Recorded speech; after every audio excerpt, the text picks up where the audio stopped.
Hello student. Genetics का lecture number 3 है।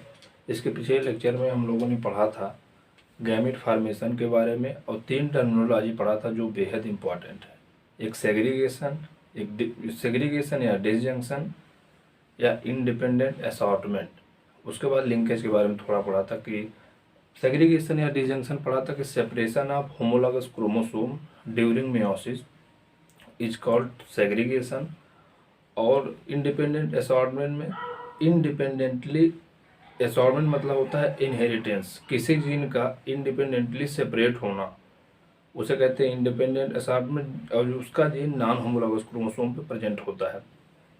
उसके बाद लिंकेज के बारे में थोड़ा बहुत देखे थे कि जीन लिंकेज वाली जीन जो प्रेजेंट होती है वो सेम क्रोमोसोम पे प्रेजेंट होती है। उसके बाद गेमेट फार्मेशन के बारे में पढ़ा था। गेमेट फार्मेशन में एक फार्मूला बताया था 2 के पावर n। n होता नंबर ऑफ हेट्रोजाइगस पेयर। उसके बाद कुछ सवाल देखे थे। आज उसके आगे हम पढ़ेंगे मेंडल के बारे में कंप्लीट पढ़ेंगे कि मेंडल कहाँ बॉर्न हुए थे, कैसे अपना एक्सपेरिमेंट किया था, किस पे एक्सपेरिमेंट किया था, कितना समय लगा, क्यों उनका जो इतना समय लग गया, उसके बाद उनके सक्सेस के पीछे क्या है, उनका जो इतना गैप हो गया उसके बारे में देखेंगे। फिर मोनोहाइब्रिड क्रॉस के बारे में भी देखेंगे। तो चलिए देखते हैं मेंडलीज।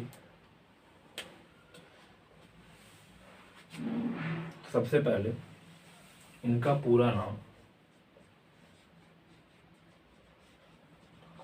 Gregor John Mendel. इनका पूरा नाम ग्रेगर जॉन मेंडल था।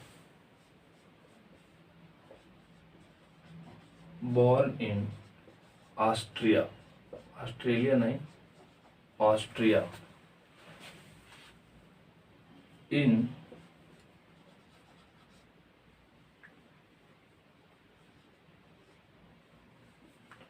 22 जुलाई 22 जुलाई 1822।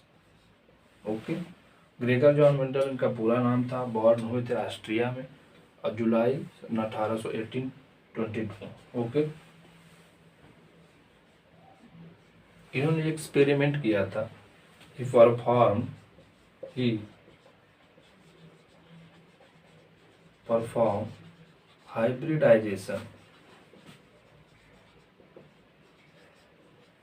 hybridization experiment on garden pea plant।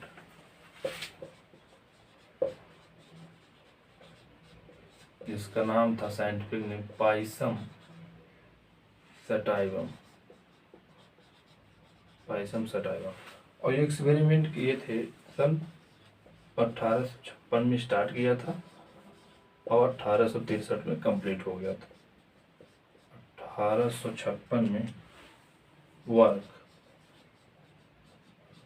Start और 1863 में 1863 में वर्क कंप्लीट।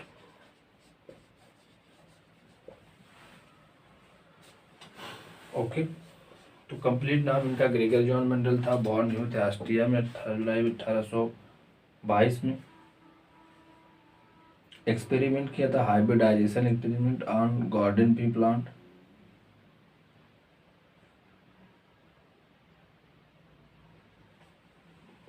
ठीक, ग्रेगर जॉन मेंडल था, ऑस्ट्रिया में पैदा हुए थे 1822 में।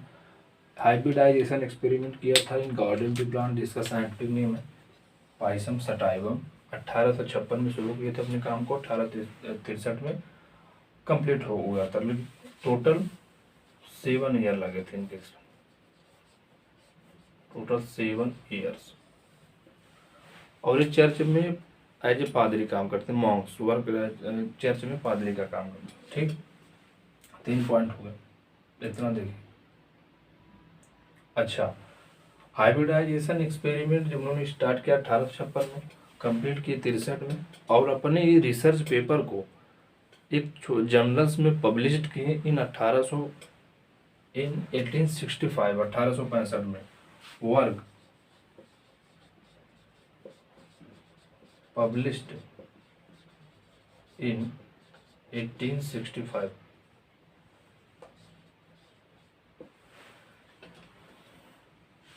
देखिए इतना।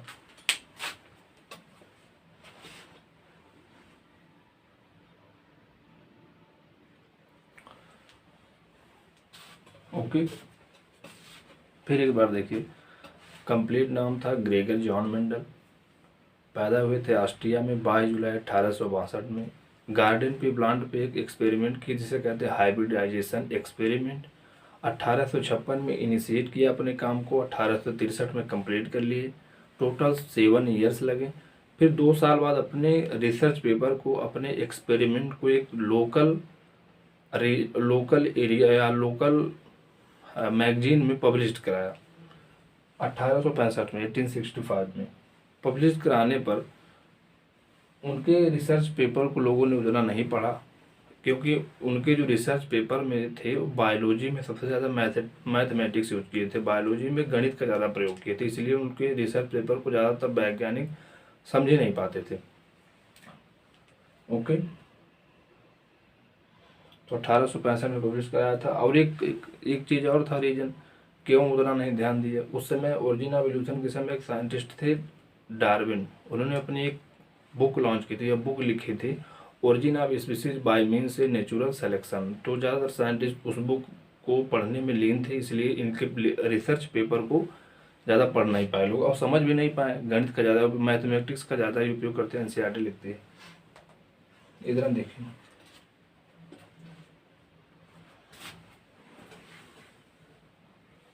ओके,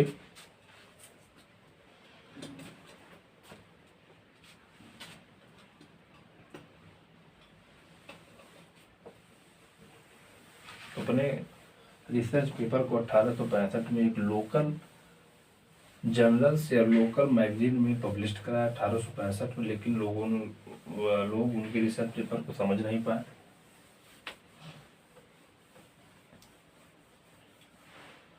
तो उसके बाद उन्होंने अपने एक गुरु थे कार्नेगी साहब, उनके पास गए और अपने सारे रिसर्च पेपर या डॉक्यूमेंट को दिखाया। तो कार्नेगी साहब को लगा ठीक ठाक था, लेकिन उन्होंने एक सजेशन दिया, अगर आप अपने एक्सपेरिमेंट को ऑथेंटिक मानते हैं या कम्प्लीटली ट्रू मानते हैं तो उसको आप दूसरे प्लांट के ऊपर एक्सपेरिमेंट करके डाटा को निकालिए। अगर वो डाटा इससे मैच करता है तो एक्सपेरिमेंट को मैक्सिमम सही माना जाएगा। तो उन्होंने एक प्लांट को सजेस्ट किया जिसका नाम था हायरेसियम प्लांट। हायरेसियम प्लांट में न सेल्फ पॉलिनेशन होता था न क्रॉस पॉलिनेशन, वो पार्थिनोकार्पी प्लांट था जिसमें उनके पूरे, जब उन्होंने एक्सपेरिमेंट किया तो वो पूरा डाटा ही उसमें डिफरेंट निकला, तो उन्होंने फिर वो छोड़ दिया। उसके बाद 1884 में ही डाई 1884 में वो उनकी मृत्यु हो गई ड्यू टू किडनी डिजीज।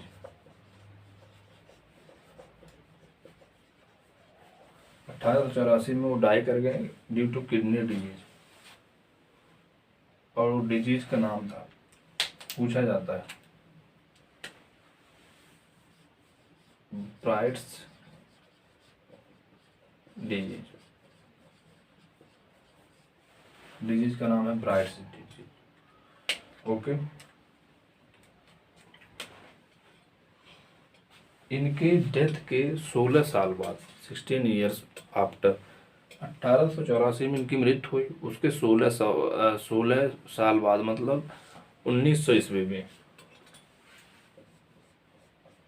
अब डाटा है इसमें 1900 ईस्वी में इनके एक्सपेरिमेंट को रीडिस्कवर्ड किया गया। Rediscovered by 3 scientist.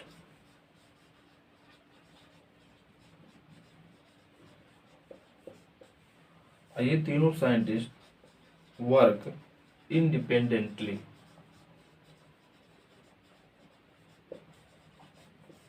मतलब ये जो 3 साइंटिस्ट थे, ये तीनों प्लांट के हाइब्रिडाइजेशन पे अलग अलग इंडिपेंडेंटली, आपको किसी को कोई पता नहीं था, रिसर्च कर रहे थे, एक्सपेरिमेंट कर रहे थे। जब इन्होंने अपने रिसर्च को कंप्लीट कर लिया, तो जब साइंटिस्ट का होता है, अगर कोई रिसर्च अगर कंप्लीट हो जाता है, कोई एक्सपेरिमेंट कंप्लीट हो जाता है, तो उसको पब्लिश करने से पहले ये देखा जाता है कि उस पर कोई अदर साइंटिस्ट रिसर्च किया है, एक्सपेरिमेंट किया है, या कोई चीज़ मैगजीन में डाला है, तो उससे पहले उसे देखा जाता है।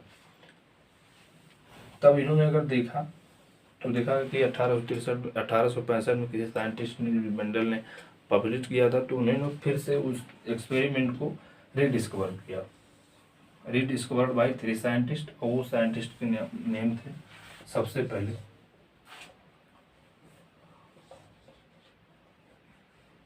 कार्ल कॉरेंस,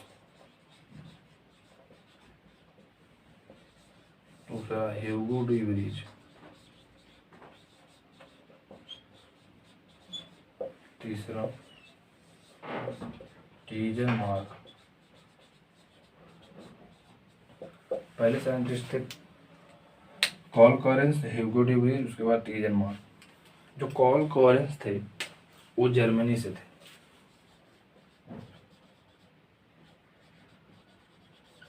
और Hugo de Vries Holland, Tschermak Austria से ही थे, जहाँ से मेंडल साहब थे।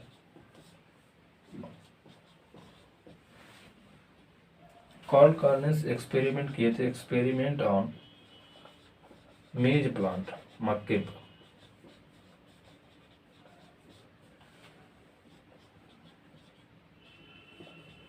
और ह्यूगो डी व्रीज किए थे इवनिंग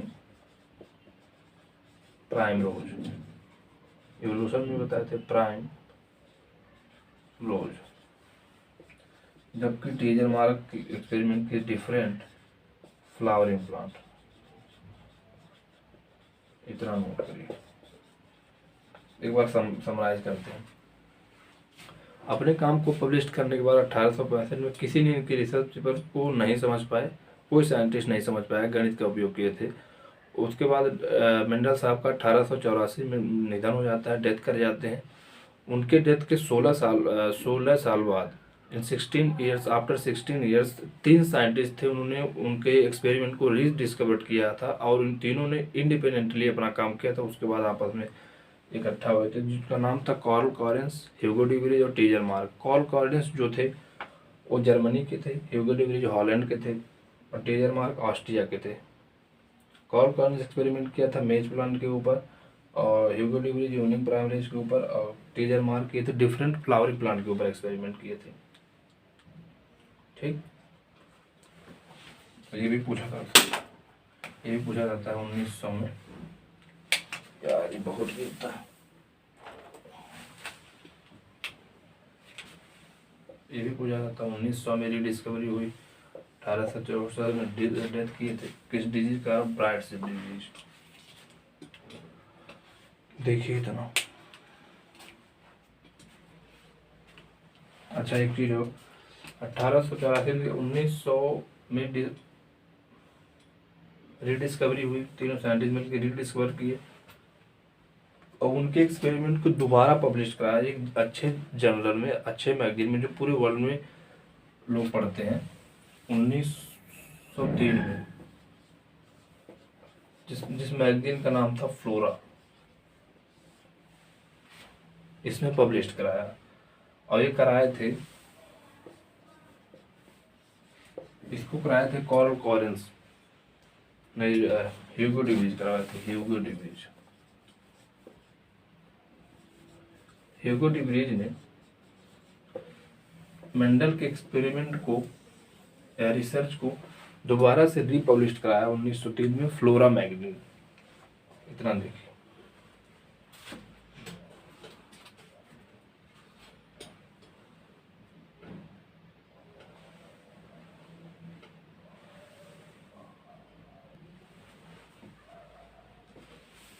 बेटा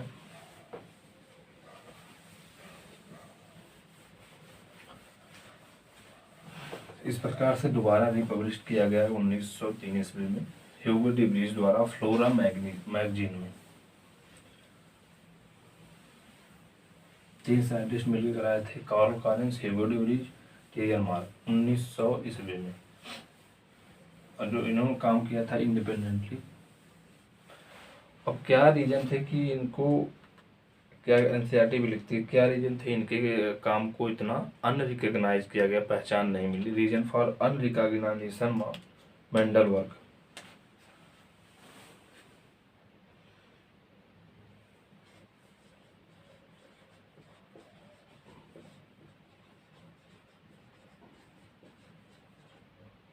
reason for on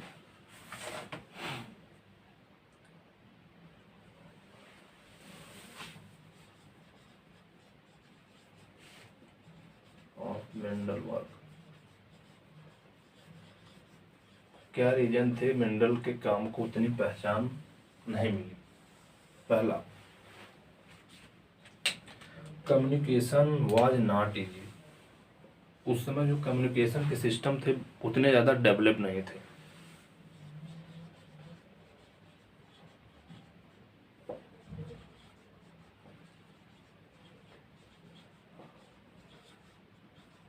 communication was not easy या कम्युनिकेशन आर लेस डेवलप्ड। दूसरे नंबर पे, यूजिंग मैथमेटिक्स इन बायोलॉजी।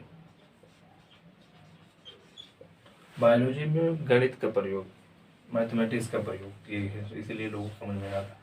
और ये बताते हैं कि character is controlled by, character is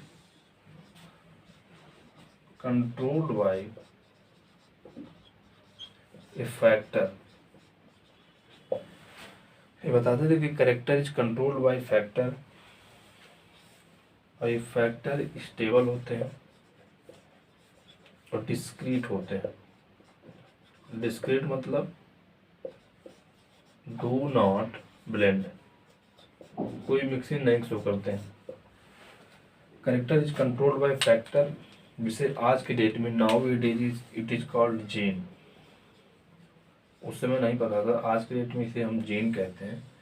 इसे जब कोई पूछा जाता था कि जो करेक्टर है तो कैसे कंट्रोल होते थे, बता दें character controlled by factor, factor stable होते हैं और जो डिस्क्रीट होते हैं, किस in do not blend, mixing नहीं शो करते हैं। लेकिन जब ये फैक्टर का फिजिकल प्रूफ पूछा था, जैसे प्लांट के ऊपर एक्सपेरिमेंट कर रहे थे और जब इनसे पूछा जाता था प्लांट का कोई सेल निकाली, मतलब कोई एक सेल निकाली, सेल के अंदर हमें ये बताइए कि फैक्टर कहाँ पे एग्जिस्ट करते हैं, किस जगह पाए जाते हैं। सेल में न्यूक्लियस पाए जाते हैं, माइटोकॉन्ड्रियम पाए जाते हैं, क्लोरोप्लास्ट में पाए जाते हैं, किस जगह पाए जाते हैं, किस सेल ऑर्गेनेल पाए जाते हैं, सेल के किस पोजीशन में पाए जाते हैं, कैसा है, तो उसके बारे में कोई बता नहीं पाते थे, कोई रीजन नहीं देते। इसका भी एक रीजन है, ये भी एक रीजन है अनरिकॉग्निशन, पहचान नहीं मिलने।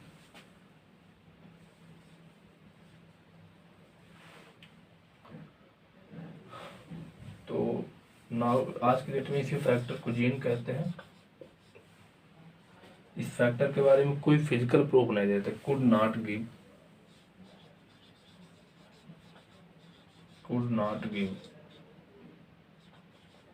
ए फिजिकल प्रूफ,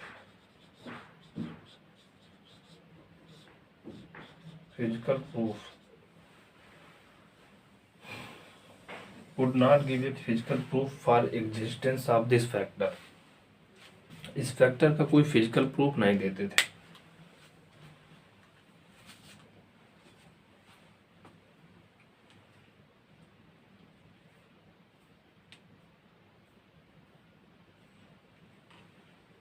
ठीक, तीन रीजन बताया हमने। कम्युनिकेशन वाज नॉट इजी या लेस डेवलप दिस टाइम, नहीं दैट उस समय। Using mathematics in biology, character is controlled by factor, जो स्टेबल बताया, और डिस्क्रीट मतलब ब्लेंडिंग शो नहीं करते हैं।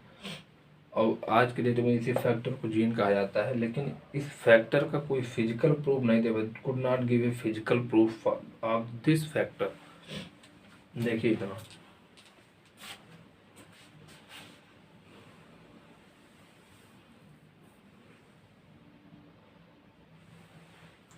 तो इस प्रकार हमने reason for unrecognition for Mendel work के बारे में समझाया। 3 रीजन बताया। कम्युनिकेशन वाज नॉट इजी, दूसरा मैथमेटिक्स यूज इन बायोलॉजी, तीसरा character is control by factor जो स्टेबल थे और डिस्क्रीट थे, मतलब कि ब्लेंडिंग नहीं शो करते थे। फैक्टर के बारे में पूछा गया तो उसका फिजिकल प्रूफ नहीं दे पाया। तो शुरू में हमने पढ़ा मेंडल के नॉर्मल उनके लाइफ के बारे में, उसके बाद उनके एक्सपेरिमेंट के बारे में देखा, फिर 3 साइंटिस्ट बताए उनके रीडिस्कवर किए, उनके रिसर्च पेपर को रीडिस्कवर कराया या रीपब्लिश कराया। उसके बाद मेंडल काम को क्यों नहीं उतना लोगों के पास पहुंचा उसके बारे में बताया, रीजन बताया। अगली बार बताया कि मेंडल के सक्सेस के बारे में।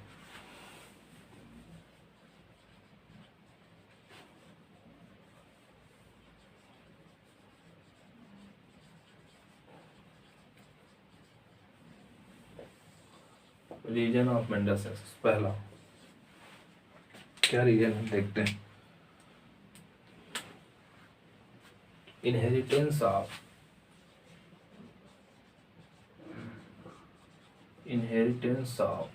वन और two character at a time. इसका क्या मतलब? इसके पहले जो साइंटिस्ट प्लांट हाइब्रिडाइजेशन के ऊपर एक्सपेरिमेंट कर रहे थे वो क्या करते थे कि 2-2, 3-3 कैरेक्टर, बहुत सारे कैरेक्टर को एक साथ स्टडी करते थे और इसलिए वो फेल हो जाते थे। लेकिन मेंडल साहब क्या करते थे, या तो एक कैरेक्टर या 2 कैरेक्टर को कई बार स्टडी करते थे, उससे उनको कंफ्यूजन नहीं होता। इनहेरिटेंस ऑफ 1 और 2 character at a time, study of inheritance of 1 या 2 कैरेक्टर एट ए टाइम, मतलब एक टाइम में वो एक ही कैरेक्टर या 2 ही कैरेक्टर को स्टडी करते थे। Selection of garden pea plant, botanical में पाइसम सर, अब यही सब पूछ लेता है आजकल, इसलिए इसको याद रखना बहुत जरूरी है। पता लगा बहुत सवाल वाल लगा लिए, ये छोटी सी पूछ। ठीक, selection of garden pea plant Pisum sativa. P plant इसका क्या अच्छा नेचर था, इसमें क्या क्वालिटी थी, क्या कैरेक्टर थी? सबसे पहले शॉर्ट लाइफ स्पैन, 2 से 3 महीना, 2 to 3 month, naturally self pollination occur. P plant के अंदर नेचुरली सेल्फ पॉलिनेशन होता है। सेल्फ पॉलिनेशन क्या होता है? जैसे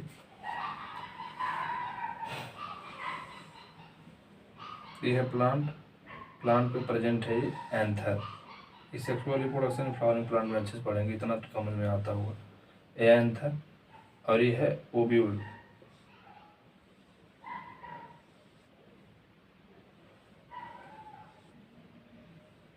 ये भी है एंथर। ठीक, सेम प्लांट द्वारा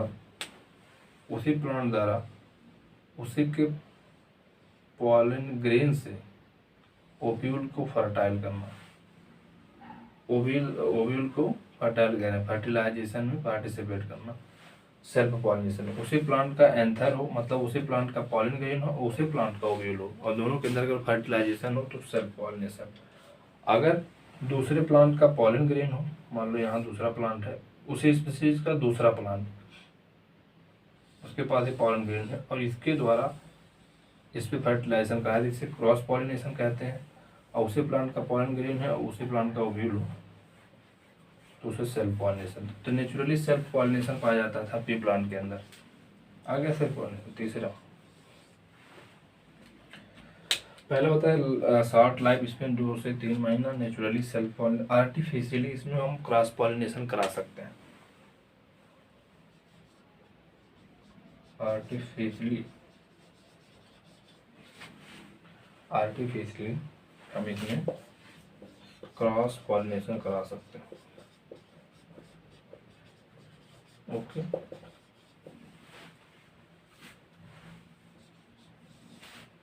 इजी टू कल्टीवेट, आसानी से इसे हम कल्टीवेट कर सकते हैं। अगले नंबर पे यहाँ दिख रहा है कि नहीं, इजी टू कल्टीवेट, 5वां दिख रहा है, लार्ज सीड साइज।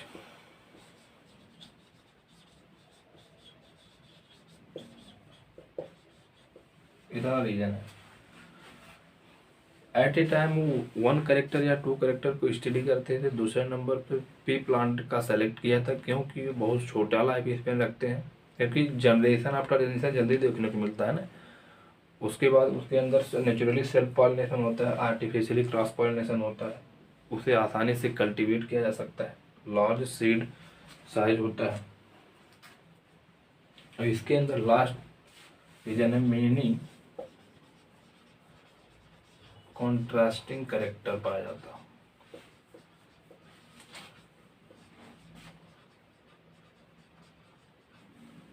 कंट्रास्टिंग मतलब अपोजिट। देखिए तो अनसक्सेस के बारे में देख लिए, सक्सेस के बारे में देख लिए, उनके बॉर्न कहाँ हुए उसके बारे में देख लिए, 3 साइंटिस्ट के बारे में देख लिए, इतना देखिए तो उसके बाद हम पढ़ते हैं क्या क्या करेक्टर लिए थे, उसके बारे में देखते हैं। एक चार्ट है एनसीईआरटी का, उसको देख लेते हैं।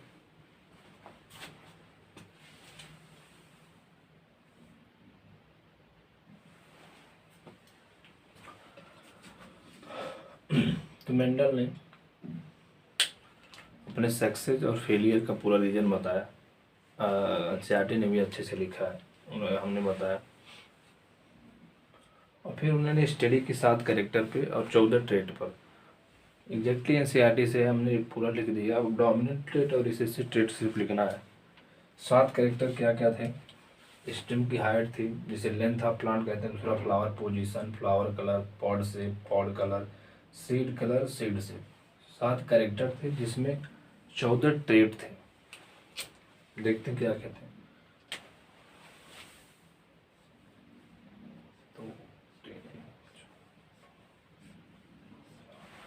स्टेम हाइट में जो डोमिनेंट ट्रेट था वो टॉल, फ्लावर पोजीशन में जो डोमिनेंट था वो एक्सियल, फ्लावर कलर में जो था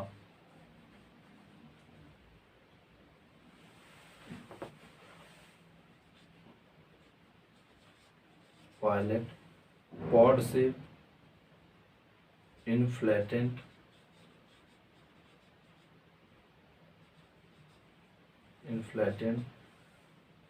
pod colour green, dominant red वाला, सीड कलर में येलो वाला डोमिनेंट, और सीड शेप में राउंड। देखिए इतना।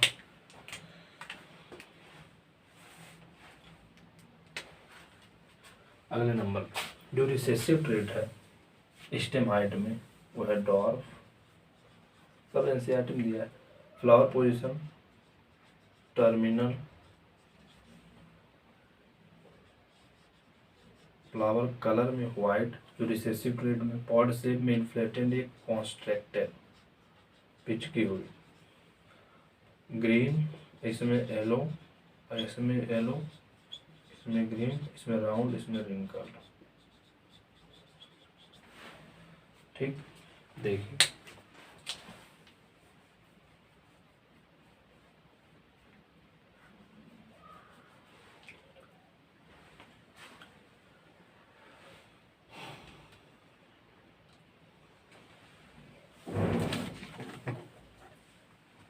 तो 7 करेक्टर के बारे में बताया, 14 ट्रेट के बारे में बताया। 14 ट्रेट में डोमिनेंट ट्रेट 7 और रिसेसिव ट्रेट 7, जिसमें ये इम्पोर्टेंट है, ये वाला पॉड कलर और सीड कलर में कंफ्यूज करता है। पॉड कलर में डोमिनेंट ट्रेट ग्रीन है, जबकि सीड कलर में येलो वाला डोमिनेंट है और ग्रीन वाला रिसेसिव। ये थोड़ा उलट फेर कर लेते हैं। अच्छा, पॉड शेप में एक इन्फ्लेटेंट है, एक कॉन्स्टेंटेड है, और सीड शेप में राउंड है, एक रिंकल्ड है। ये रिंकल्ड के लिए एक रीजन है, और राउंड के लिए भी रीजन है। राउंड क्यों है? इसके अंदर एक एंजाइम पाया जाता है, स्टार्च ब्रांचिंग एंजाइम, जो सीड को राउंड बनाने के लिए रिस्पॉन्सिबल होता है। वही एंजाइम रिंकल्ड वाले सीड के अंदर अपसेंट होता है। रिंकल्ड शेप क्यों होता है? Due to absence of starch branching enzyme।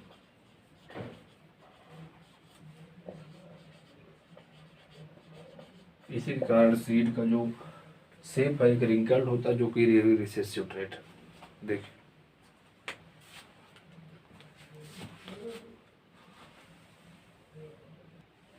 ठीक, मिटाएं इसको।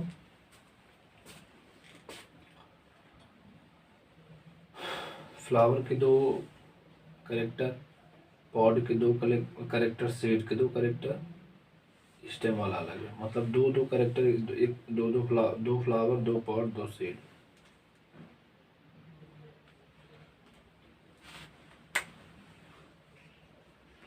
पी प्लांट के अंदर जो क्रोमोसोम नंबर होता है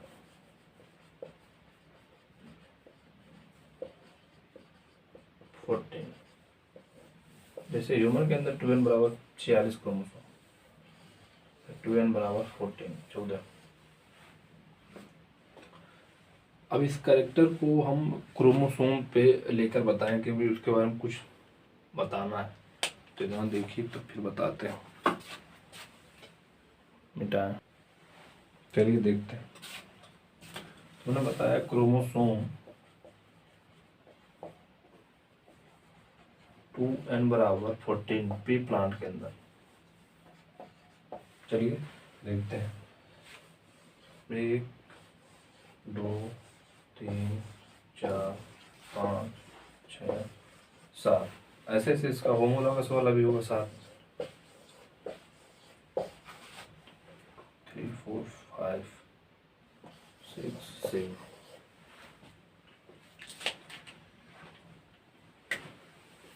ये दोनों एक नंबर वाला, 2 नंबर, 3 नंबर, 4 5 6 7। 7 क्रोमोसोम, ये दोनों होमोलॉगस, तो 14 क्रोमोसोम। किसी एक को पढ़ लेंगे तो उसके करेक्टर को हम समझ लेंगे। तो 7 करेक्टर मैंने लिए थे जिसमें 14 ट्रेट थे। 7 करेक्टर में क्रोमोसोम नंबर 1 पे 2 करेक्टर थे, ये भी पूछा जाता। क्रोमोसोम नंबर 4 पे 3 करेक्टर थे, 6 पे 1 और 7 पे 1। तो 1 2 3 5 2 7 करेक्टर। कौन कौन से करेक्टर थे? पहले वाले पे जो करेक्टर लिए थे, फ्लावर कलर,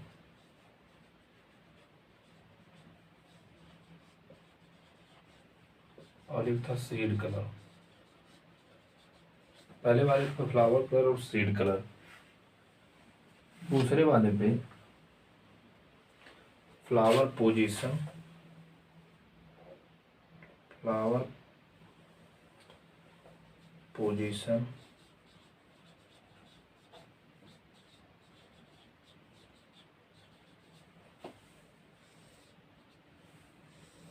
एक हाइट, हाइट वाला था, एक पॉड, एक हाइट का था, एक फ्लावर पोजीशन का था, और एक पॉड शेप का था। कुछ कंक्लूजन बताना है इसलिए हम बता रहे हैं इसको। बस क्या है, फ्लावर कलर और सीड कलर इसमें हो गया, height, pod shape, flower position. अब बच रहा है सीड शेप, जो 7वें नंबर वाले था, और एक कौन बच रहा है? फ्लावर कलर हो गया, फ्लावर पोजीशन हो गया, सीड कलर हो गया, सीड शेप हो गया, पॉड कलर होगा 6वें पे, पॉड कलर।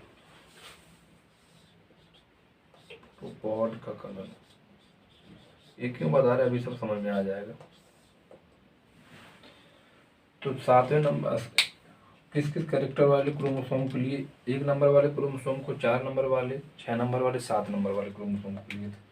क्रोमोसोम नंबर वाले 1 पे 2 कैरेक्टर लिखे, फ्लावर कलर और सीड कलर। चौथे नंबर वाले पे 3, हाइट वाले को, पॉड कलर वाले को और flower position. Height, pod colour और फ्लावर पोजीशन। छठे पे पॉड कलर और 7वें पे सीड शेप, पॉड शेप है भाई।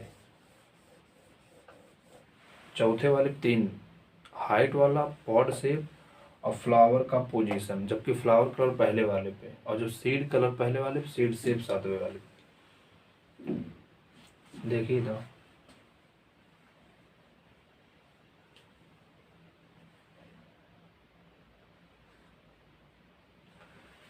तो समझना ये है कि जब भी मेंडल का एक, मान लीजिए लकी इंसान थे मेंडल, जब भी किसी करेक्टर को स्टडी करना रहता तो वो क्रोमोसोम अलग अलग वाले क्रोमोसोम, जैसे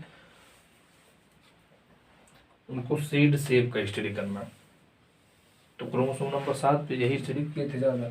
और सीड कलर यही स्टडी किए, दोनों अलग अलग क्रोमोसोम में इंडिपेंडेंटली सेपरेट होते थे, इंडिपेंडेंट असॉर्टमेंट पाया जाता था और वो आराम से अपना एक्सप्लेन कर देते थे। अच्छा, आराम से एक्सप्लेन नहीं कर देते, सॉरी गलती हो गई।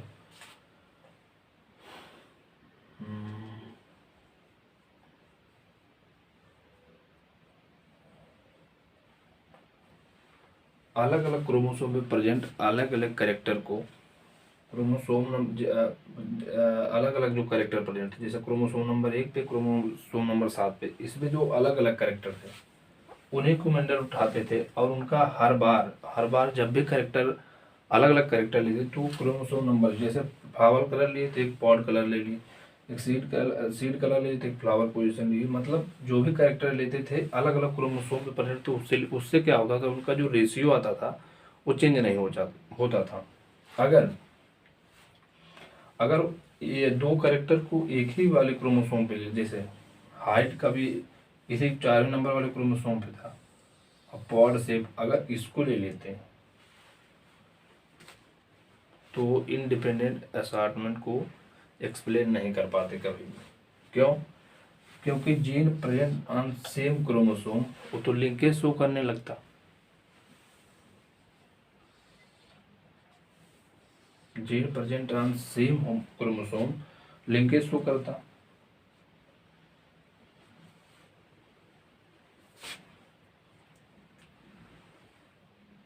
तो उनकी किस्मत थी कि जब भी वो कभी कैरेक्टर उठाते थे वो अलग अलग क्रोमोसोम पे प्रेजेंट वाले को उठाते थे।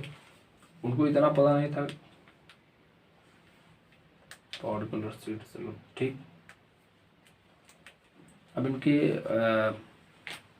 Hybridization technique, Mendel experiment technique के बारे में देखते हैं, उसके बाद monohybrid cross. Mendel experiment technique, इसमें क्या करते थे, मेनली वो 3-4 स्टेप का स्टेप। पहला,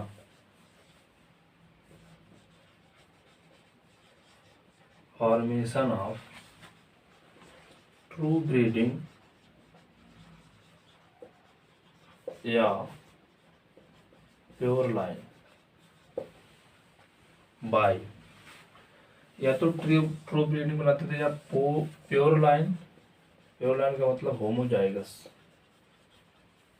ये कैसे बनता है, ये क्या होता है भी बताते हैं। बाय कंटिन्यूअस सेल्फ पॉलिनेशन, समझना पड़ेगा इसको। पहले स्टेप में क्या करते थे, फॉर्मेशन ऑफ ट्रू ब्रीडिंग या प्योर लाइन का फॉर्मेशन करते थे बाय कंटिन्यूअस सेल्फ पॉलिनेशन। इसका क्या मतलब है, प्योर लाइन मतलब जैसे ये कोई प्लांट है, टाल है, इसमें कोई डॉर्फ है, कोई टॉल है, कोई डॉर्फ है, तो वो चाहते थे किसी प्लांट को इतना प्योर बनाया जाए कि जब भी इसके अगले जनरेशन में ऑफ स्प्रिंग आए तो हमेशा वो टॉल आए, कोई इसमें डॉर्फ न आए, तो उसे कहते हैं प्योर लाइन। और वो कैसे बनता है, बाय कंटिन्यूअस सेल्फ पॉलिनेशन, मतलब इस प्लांट के इस प्लांट पे प्रेजेंट जो एंथर है,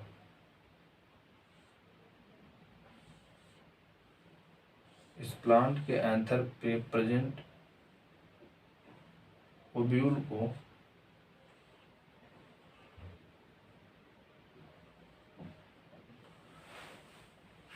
उस प्लांट में प्रेजेंट ओव्यूल को उसी के पॉलन ग्रेन द्वारा फर्टिलाइजेशन कराया जाए, तो उसे कहते हैं सेल्फ पॉलिनेशन। तो बार बार बाय कंटिन्यूअस सेल्फ, कई जनरेशन तक उनको ये सेल्फ पॉलिनेशन करना पड़ता था, जिससे करने से हमें प्योर लाइन या प्योर होमोजाइगस की प्राप्ति हो। ठीक,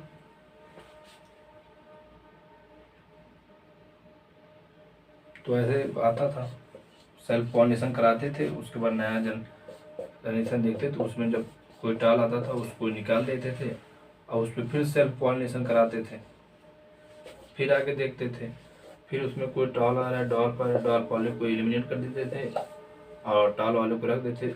ये पॉलिनेशन, ये सेल्फ पॉलिनेशन जब तक करते थे कि जब तक उनको प्योर टॉल प्राप्त न हो जाए, उसमें कोई डॉर्फ नहीं होना चाहिए, उसे कहते हैं प्योर लाइन या होमोजाइगस। दूसरे नंबर पे क्या करते हैं, उस प्योर लाइन का hybridization.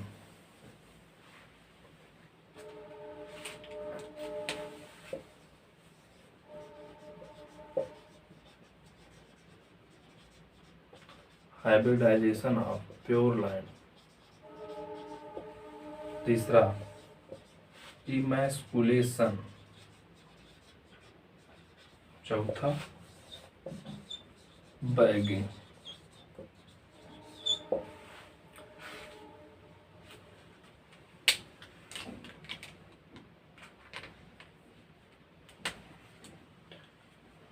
Hybridization of pure line या प्योर पेरेंट। तो एक को होमोजाइगस बना लेता था, मतलब कि टाल आ जाए, कैपिटल टी वाला आ जाए। ये कोई जैसे स्मॉल टी रिसेसिव वालों बना लेते, इसमें कोई उतना सेल्फ पॉलिनेशन करने की जरूरत नहीं पड़ती, क्योंकि इसके अंदर तुरंत बन जाता है। ठीक, तीसरे स्टेप पे हम करते थे इमैस्कुलेशन, चौथे बैगिंग। इमैस्कुलेशन मतलब होता है removal of anther in bisexual flower.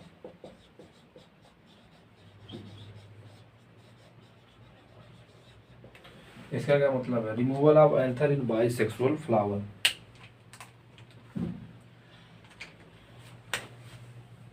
Plant है, प्लांट के अंदर ये ओव्यूल है, ओव्यूल में इसी प्लांट का है एंथर, जिसमें बनेगा पॉलन ग्रेन। बाइसेक्सुअल फ्लावर है, male and female sex organ दोनों प्रेजेंट, उसे कहते हैं बाइसेक्सुअल फ्लावर। एंथर भी है, ओव्यूल भी है। तो removal of anther in bisexual flower, bisexual flower में एंथर को रिमूव कर देना, उसे कहते हैं इमैस्कुलेशन। इसको रिमूव करने के बाद उसके ऊपर एक बैग लाइक स्ट्रक्चर का फॉर्मेशन कर दें, जिससे अनडिजायरेबल, जिसे हमें नहीं जरूरत है, अनडिजायरेबल पॉलन ग्रेन उसको आके फर्टिलाइजेशन में पार्टिसिपेट ना करे, उसके ऊपर बैगिंग कर देते थे। बैगिंग इसलिए कर देते कि जब हम चाहें जिस पॉलन ग्रेन से उसे हम फर्टिलाइज कर सकें, तो बैगिंग कर देते। तो 4 स्टेप मैंने बताया एक्सपेरिमेंट टेक्निक। पहला, ट्रू ब्रीडिंग या प्योर लाइन का फॉर्मेशन करना बाय कंटिन्यूअस सेल्फ पॉलिनेशन। दूसरे नंबर पे उस कंटिन्यूअस सेल्फ पॉलिनेशन से जो प्योर पेरेंट बने उसका हाइब्रिडाइजेशन मतलब क्रॉसिंग कराना। तीसरे पे इमैस्कुलेशन, अगर वो बाइसेक्सुअल फ्लावर है तो उसको एंथर को रिमूव करना, कि रिमूव करने के बाद उसके ऊपर बैग लगाना, बैगिंग मतलब बैग चढ़ा देना एक नॉर्मल से, जिसपे अनडिजायरेबल पॉलन ग्रेन ना आ पाए। ओके, ये 4 स्टेप। उसके बाद अब पढ़ेंगे मोनोहाइब्रिड का। देखिए, यह बाइसेक्सुअल फ्लावर।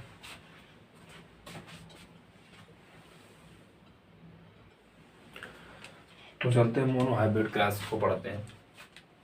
मोनो मतलब एक हाइब्रिड, एक कैरेक्टर को लेके study of inheritance of one character या टू कंट्रास्टिंग ट्रेट के बारे में स्टडी करना, उसे कहते हैं मोनोहाइब्रिड क्रॉस। या इनहेरिटेंस ऑफ वन करेक्टर, एक करेक्टर का जाना या उसके दो कंट्रास्टिंग ट्रेट का अगले जनरेशन में जाना, उसका अगर स्टडी करना है तो उसे कहते हैं मोनोहाइब्रिड क्रॉस। हाइट के बारे में पढ़ेंगे, करेक्टर है उसके दो कंट्रास्टिंग ट्रेट है, टाल एंड ड्वार्फ। सबसे पहले इसमें क्या कहते हैं, पेरेंट्स जैसे टेक्निक बताए थे उसमें पेरेंट्स लेते हैं, वो पेरेंट्स में प्योर लाइन प्राप्त करते हैं जिसमें वो उसमें कोई इम्प्योरिटी ना हो, प्योर टाल और प्योर डॉर्फ।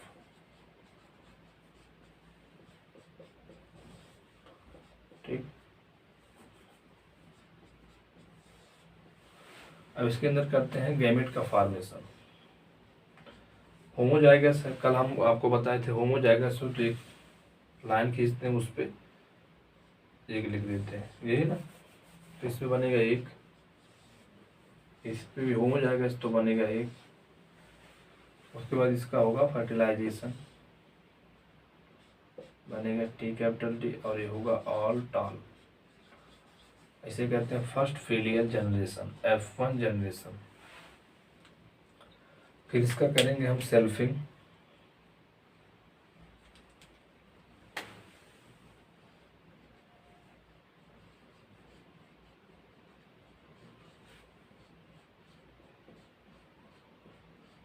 ठीक।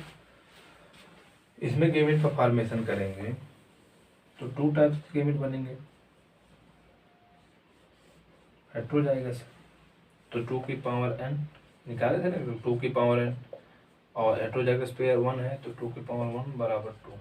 ऐसे सेम में भी capital T small T, same ये भी ऐसे बन जाएगा,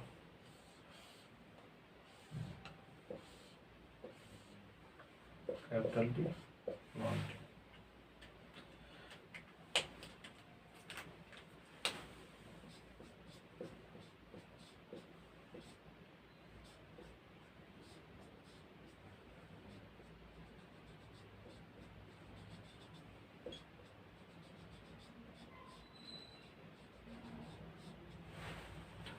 ठीक, देखिए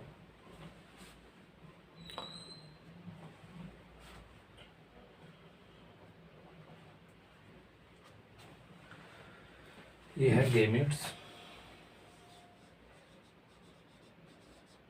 यहाँ ये भी हमने बनाया गेमेट।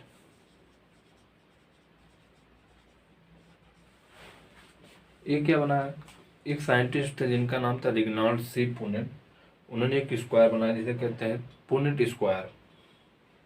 ये बहुत आसानी होती है इसमें गेमेट जायगोट का फॉर्मेशन करने से, जायगोटिक कॉम्बिनेशन दिखाने के लिए। एक graphical representation of the phenotype, zygote के फिनोटाइप का ग्राफिकल रिप्रेजेंटेशन को दिखाने के लिए एक साइंटिस्ट थे पुनेट स्क्वायर, जो कि ब्रिटिश साइंटिस्ट थे, उन्होंने बताया था इसके बारे में।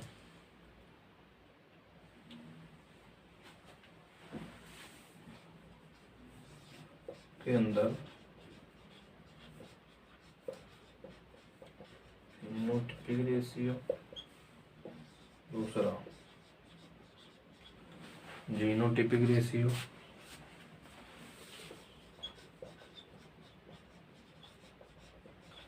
फिनोटाइप का मतलब जो हमें दिख रहा है, टाल टाल टाल, 3 टाल दिख रहा है, 3 एक डॉर्फ दिख रहा है, 3:1, 3 टाल 1 डॉर्फ। जीनोटाइप मतलब जो ऐसे जीन जो रिस्पॉन्सिबल हैं टॉल टॉल और डॉर्फ को दिखाने में, तो capital T ratio, capital T small T, capital T एक बार, कैपिटल टी स्मॉल टी 2 बार, स्मॉल टी एक बार।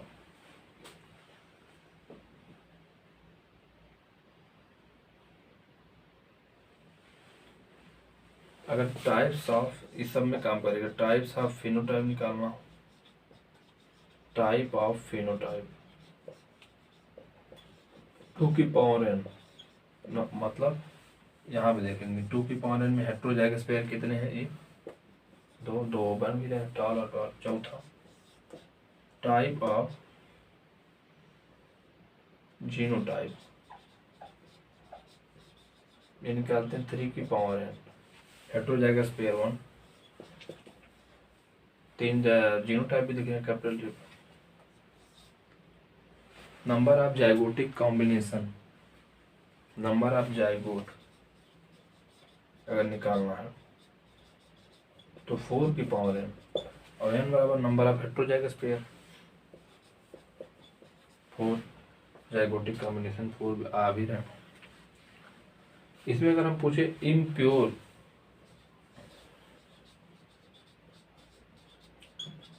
टाल का प्रोबेबिलिटी बताइए, तो बने तो 4 हैं, 4 में इम्प्योर टाल 2 हैं तो 2/4। इसमें प्योर प्लांट अगर पूछा जाए, प्योर प्लांट, प्योर उसी को कहते हैं जिसके अंदर हम कंटिन्यूअस सेल्फ पॉलिनेशन करके उसको एकदम प्योर बना दें। ये प्योर टाल, इसमें कोई इम्प्योरिटी नहीं है, ये भी 2/4 दिख रहा है नहीं साहब?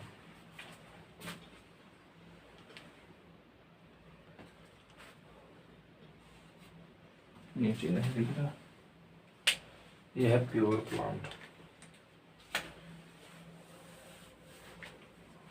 7वां,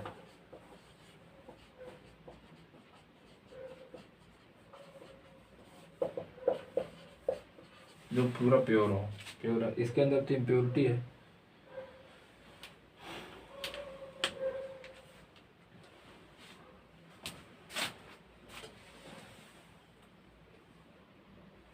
तो एक बार हम समराइज कर देते हैं क्या क्या आज हमने पढ़ा, क्या क्या हमने पढ़ा समराइज करते हैं। सबसे पहले हमने मेंडल के बारे में पढ़ा।